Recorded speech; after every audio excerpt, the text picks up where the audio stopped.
क्या आप भी मृत्यु से डरते हैं? क्या ऐसा कोई तरीका है जिससे मृत्यु के डर से छुटकारा पाया जा सके? ज्ञानियों ने तत्वबोध की एक साधना बताई है जिससे इस भय को कम किया जा सकता है। तो आइए इस बारे में जानते हैं।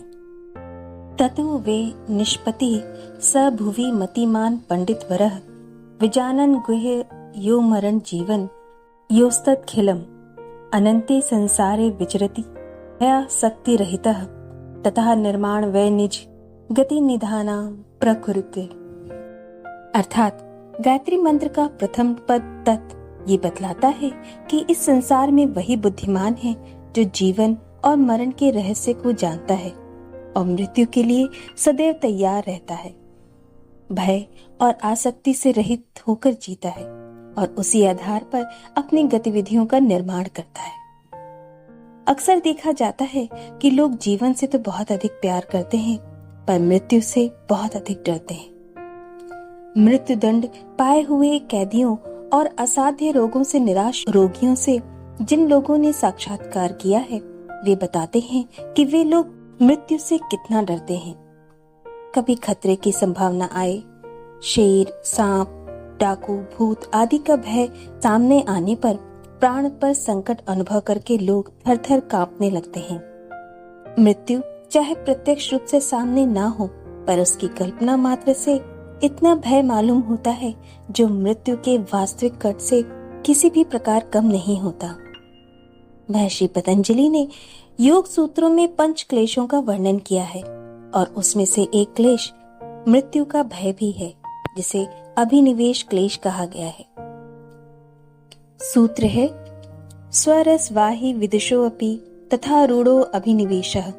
अर्थात मृत्यु का भय हर प्राणी में स्वभावतः एक रस से बह रहा है और ज्ञानियों और अज्ञानियों पर समान रूप से चढ़ा हुआ मृत्यु का भय अभिनिवेश क्लेश है। हमने पिछले जन्मों में न जाने कितनी बार मृत्यु का अनुभव किया है पर विडंबना है कि उसकी कोई स्मृति नहीं रहती। कोई अनुभव ना होने से मृत्यु का भय लगा रहता है। योग में इसी अभिनिवेश क्लेश को साधन के द्वारा दूर किया जाता है। ऋषियों का कथन है कि प्रत्येक प्राणी को मृत्यु को प्रसन्नता पूर्वक वरण करने के लिए तैयार रहना चाहिए। इसके लिए विचार व भावना दोनों का समन्वय होना चाहिए। इससे जुड़ी एक कथा है। एक मनुष्य था, उसकी यमराज से मित्रता थी। उसने एक दिन यमराज से कहा, आप हर प्राणियों के पास बिना पूर्व सूचना दिए आ जाते हैं। इससे बड़ी घबराहट होती है। यदि पहले से बता दिया जाए तो वो तैयार रहा करे। तो यमराज ने कहा, मैं बराबर पूर्व सूचना दिया करता हूँ पर लोग उस पर ध्यान नहीं देते। तो उस मनुष्य ने कहा कि अच्छा, हमारी और आपकी मित्रता है। मैं चाहता हूँ जब आपको मेरे पास आना हो तो पहले सूचित कर दीजिएगा ताकि मैं तैयार रहूं। तो यमराज ने कहा, ऐसा ही होगा। बहुत वर्षों बाद वो मनुष्य बूढ़ा हो गया और एक दिन यमराज के दूध आ धमके। उस मनुष्य ने कहा, ये तो सरासर धोखा है। मुझे पहले बताया नहीं गया और तुम लोग आ गए। जरा यमराज जी को बुलाओ, मैं उनसे पूछूंगा। यमराज जी तुरंत प्रकट हो गए और कहने लगे, मित्र, तुम स्वयं अपने आप को धोखा दे रहे हो।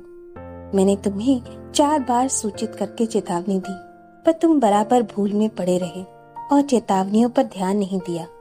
तो उस मनुष्य ने कहा, कैसे? तो यमराज ने कहा कि मेरी पहली चेतावनी तब हुई जब मैंने तुम्हारे बालों को सफेद कर दिया पर तुम खिजाब लगा के अपने को भुलाते रहे। मेरी दूसरी चेतावनी तब हुई जब तुम्हारे नेत्रों की ज्योति को कम कर दिया पर तुमने चश्मा लगा के अपने आप को धोखा दिया। मेरी तीसरी चेतावनी तब हुई जब तुम्हारे दांत कमजोर हो गए और हिलने लगे और तुमने नकली दांत लगाकर जवान बनने की कोशिश की। मेरी चौथी चेतावनी तब हुई जब मैंने तुम्हारे शरीर में अनेक प्रकार के रोग उत्पन्न कर दिए पर तुम दवाइयों का सेवन करके शरीर को निरोग बनाने का झूठा प्रयत्न करते रहे। इन 4 चेतावनियों के बाद मैं तुम्हें बुलाने आया हूँ। अब तुम कोई बहाना नहीं बना सकते, अब तुम्हें चलना ही होगा। यदि तुमने इन चेतावनियों पर ध्यान देकर मरने की तैयारी कर ली होती तो आज की महायात्रा एक आनंददायी यात्रा होती। विपरीत परिस्थितियां हर एक के जीवन में रहती हैं, क्योंकि वे आवश्यक, स्वाभाविक और सृष्टि क्रम के अनुकूल और अनिवार्य हैं, पर लोग उनसे बुरी तरह डरते हैं। विपत्ति आने पर तो डरते ही हैं, पर अनेक बार विपत्ति की आशंका, संभावना मात्र से ही भयभीत होते रहते हैं। इस प्रकार जीवन का अधिकांश भाग घबराहट और दुख में व्यतीत होता है। आश्चर्य होता है कि जब विनाश जीवन का एक स्वाभाविक एवं अनिवार्य अंग है, मृत्यु जब आने ही है, तो लोग उससे इस प्रकार क्यों डरते हैं? पर मृत्यु से डरने की कोई बात नहीं। जैसे नया वस्त्र पहनने में, नई जगह जाने में स्वभावतः एक प्रसन्नता होती है, वैसी ही प्रसन्नता मृत्यु के संबंध में भी होनी चाहिए। आत्मा एक यात्री के समान है। उसे विविध स्थानों, व्यक्तियों, परिस्थितियों के साथ संबंध स्थापित करते हुए वैसी ही प्रसन्नता होनी चाहिए जैसे कि सैर करने के लिए निकले हुए सैलानियों को होती है। राजा परीक्षित को भागवत सुनाते हुए जब सुखदेव जी को 6 दिन बीत गए और सर्प के काटने से मृत्यु होने में एक दिन शेष रह गया, तब भी राजा का शोक और मृत्यु का भय दूर नहीं हुआ। कातर भाव से अपने मरने की घड़ी निकट आती देख करके राजा चिंतित हो रहे थे। सुखदेव जी ने राजा को एक कथा सुनाई। उन्होंने कहा, राजन, बहुत समय पहले की बात है। एक राजा किसी जंगल में शिकार खेलने गया। संयोगवश वो राजा भूलकर एक घने जंगल में जा पहुंचा। रात हो गई थी, वर्षा होने लगी। जंगल में शेर सियार बोलने लगे। राजा बहुत डरा और किसी प्रकार रात्रि बिताने के लिए विश्राम का स्थान ढूंढने लगा। कुछ दूर पर उसे एक दीपक दिखाई दिया। वहां पहुंचकर उसने एक गंदे बीमार बहेलिए की झोपड़ी देखी। वो चल फिर नहीं सकता था, इसलिए झोपड़ी में ही एक और उसने मलमूत्र त्यागने का स्थान बना रखा था और अपने खाने के लिए जानवरों का मांस झोपड़ी की छत पे लटका रखा था। बड़ी गंदी, छोटी, अंधेरी और दुर्गंध युक्त वो कोठरी थी। उसे देखकर राजा पहले तो ठिठका, पर पीछे उसने कोई आश्रय न देखकर विवशतावश उस बहेलिए से अपनी कोठरी में रात भर ठहर जाने की प्रार्थना की। बहेलिए ने कहा, आश्रय है तो यहाँ कुछ राहगीर कभी कभी आ भटकते हैं और मैं उन्हें ठहरा लेता हूँ, लेकिन दूसरे दिन जाते समय वे बहुत झंझट करते हैं। इस झोपड़ी की गंध उन्हें ऐसी भा जाती है कि फिर वो इसे छोड़ना ही नहीं चाहते। इसी में रहने की कोशिश करते हैं और अपना कब्जा जमाते हैं। ऐसे झंझट में मैं कई बार पड़ चुका हूँ। अब मैं किसी को भी ठहरने नहीं देता और मैं आपको भी नहीं ठहरने दूंगा। आप आगे जाइए। राजा ने प्रतिज्ञा की कि वो दूसरे दिन इस झोपड़ी को अवश्य खाली कर देगा। यहाँ तो वो भूल कर चला आया है। इस समय बारिश हो रही है, वो आगे नहीं जा सकता, केवल एक रात यहाँ काटना चाहता है। बहेलिए ने बड़े बेमन से राजा को एक कोने में ठहर जाने दिया, पर दूसरे दिन प्रातःकाल झोपड़ी खाली कर देने की शर्त को दोहरा दिया। राजा एक कोने में पड़ा रहा, रात भर सोया। सोने में झोपड़ी की दुर्गंध उसके मस्तिष्क में ऐसी बस गई कि सवेरे उठा तो उसे वहीं पर अच्छा लगने लगा। वो राजकाज की बात भूल गया और उसी झोपड़ी में निवास करने की बात सोचने लगा। प्रातःकाल जब राजा और ठहरने के लिए आग्रह करने लगा तो बहेलिए ने आंखें निकाली और झगड़ा शुरू हो गया। कलह बढ़ने लगा। राजा मरने मारने पर उतारू हो गया और उसे झोपड़ी छोड़ने में भारी कष्ट और शोक का अनुभव होने लगा। सुखदेव जी ने पूछा, परीक्षित, उस राजा के लिए क्या ये झंझट उचित था? बताओ, तुम्हारा क्या विचार है? तो राजा परीक्षित ने कहा, भगवान, वो कौन राजा था? उसका नाम तो बताइए। वो तो बड़ा मूर्ख मालूम होता है कि ऐसी गंदी कोठरी में अपनी प्रतिज्ञा को तोड़कर राजकाज को छोड़कर रहना चाहता है। नियत अवधि से अधिक उसे नहीं रहना चाहिए था। उसकी मूर्खता पर तो मुझे भी क्रोध आ रहा है। सुखदेव जी ने कहा, परीक्षित, वो और कोई नहीं, वो तुम हो। तुम इस मलमूत्र की देह रूपी कोठरी में जितने समय तुम्हारी आत्मा को रहना आवश्यक था, वो अवधि पूरी हो गई है। अब उस लोक को जाना है जहाँ से आए थे, और आप मरना नहीं चाहते और मरने से डर रहे हैं। क्या ये उचित है? राजा ने कथा के मर्म को स्वयं पर आरोपित किया और मृत्यु भय को भुलाते हुए मानसिक रूप से मरने की तैयारी कर ली। अंतिम दिन की कथा उन्होंने पूरे मन से सुनी। मृत्यु का यथार्थ वर्ण ही जीवन का चरम विकास है। मृत्यु को हंसते हुए गले लगा लेना ही मरने की कला है। मरने से डरने का कारण हमारा अज्ञान है। परमात्मा के इस सुंदर उपवन में एक से एक मनोहर वस्तुएं हैं। यह यात्रियों के मनोरंजन की सुव्यवस्था है, पर वो यात्री जो इन दर्शनीय वस्तुओं को अपनी मान बैठता है, उन पर स्वामित्व प्रकट करता है, उन्हें छोड़ना नहीं चाहता, वो अपनी मूर्खता के कारण दुख का अधिकारी होता है। इस संसार का हर पदार्थ, हर परमाणु तेजी के साथ बदल रहा है और इस गतिशीलता का नाम ही जीवन है। यदि वस्तुओं का उत्पादन, विकास और विनाश का क्रम टूट जाए तो ये संसार एक निर्जीव जड़ पदार्थ बनकर रह जाएगा। यदि इसे आगे चलते रहना है तो निश्चय ही उत्पादन, परिवर्तन और नाश का क्रम जारी रखना होगा। शरीर चाहे अपना हो, अपने प्रियजन का हो, मित्र का हो या शत्रु का, निश्चय ही मृत्यु को प्राप्त होगा। इस जीवन मृत्यु के अटल नियम को न जानने के कारण ही मृत्यु जैसी अत्यंत साधारण घटना के लिए भी हम रोते, चिल्लाते और भयभीत होते हैं। गीता में कहा है कि मानव जिस जिस भाव को लेकर प्राणों का त्याग करता है, उसका नया जन्म उसी के अनुसार होता है।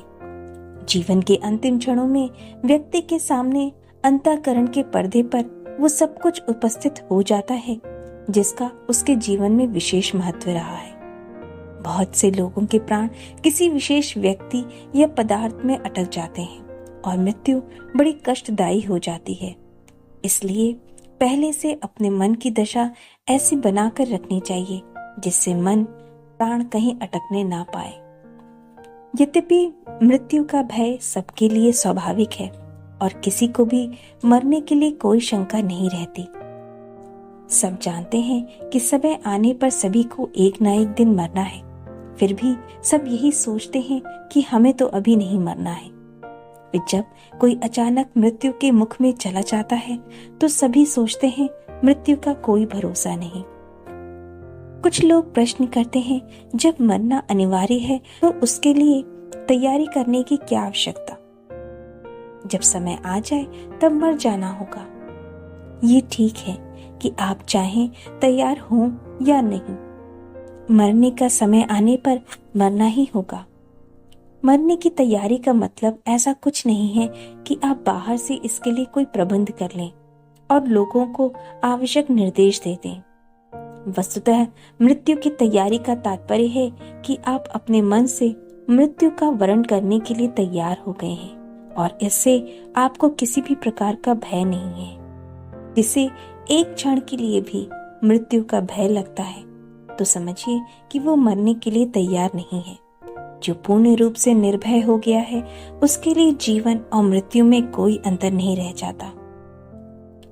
भारतीय मनीषियों ने संन्यास आश्रम का विधान इसीलिए किया है कि व्यक्ति स्वतंत्र हो जाए और अपना संपूर्ण समय आध्यात्मिक चिंतन और लोक मंगल के लिए लगाए। यदि घर बार छोड़कर संन्यासी होना संभव ना हो तो मन से ही त्याग और वैराग्य को स्वीकार कर लेना चाहिए। परिवार में रहते हुए आपकी साधना चल सकती हो तो ये जीवन की बड़ी उपलब्धि है। इस साधना के बल पर आप अपने को मृत्यु के लिए तैयार कर सकते हैं। मृत्यु के क्षणों की स्थिति के संबंध में पहले से कुछ अनुमान लगाना अत्यंत कठिन है। सामान्य रूप से कुछ भी तैयारी करने पर अंतिम क्षणों में वही स्थिति बनती है जिसके संस्कार प्रबल होते हैं। यही कारण है कि मनीषियों ने मृत्यु के समय आने वाले विचारों को बहुत महत्वपूर्ण माना है। कोई जीवन भर पूजा पाठ जप आदि करता रहे मगर अंतिम क्षणों में अक्सर परमात्मा का स्मरण नहीं आता।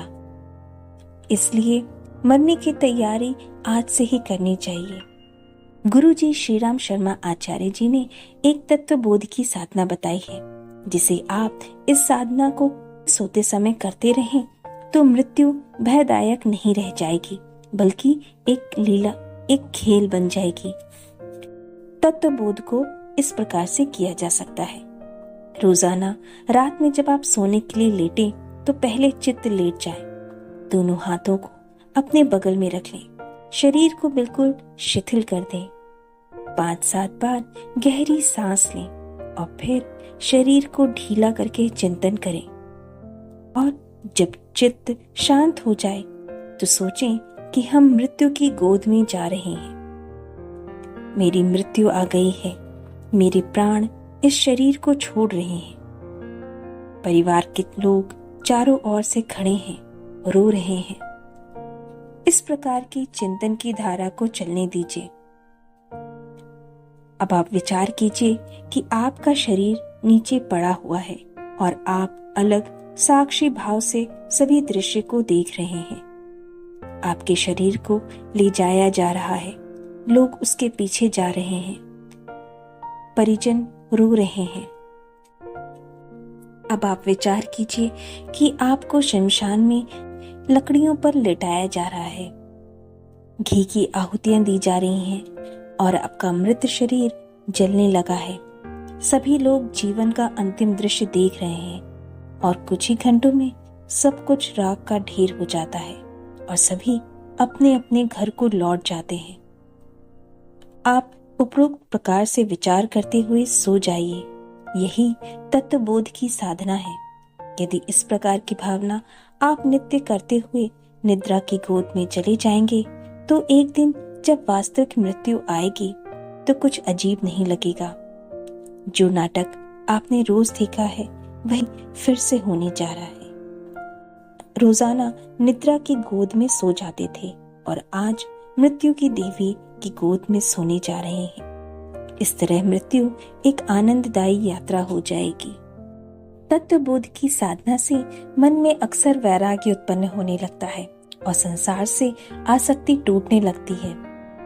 जीवन सपने देखते देखते बीत जाता है और असली बोध अंतिम समय होता है। एक सपना रात भर का होता है और जीवन का सपना 100 वर्षों का होता है। मृत्यु के क्षणों में मालूम होता है कि जो देखा गया है वो एक सपना था, जो कुछ सुना वो एक कहानी थी। ये सपना सपना ना रह जाए, इसके लिए तत्वबोध की साधना बड़ी प्रभावशाली है। इस साधना से विवेक उत्पन्न होता है, मोह भ्रम टूट जाता है और भगवान के चरणों में अनुराग हो जाता है।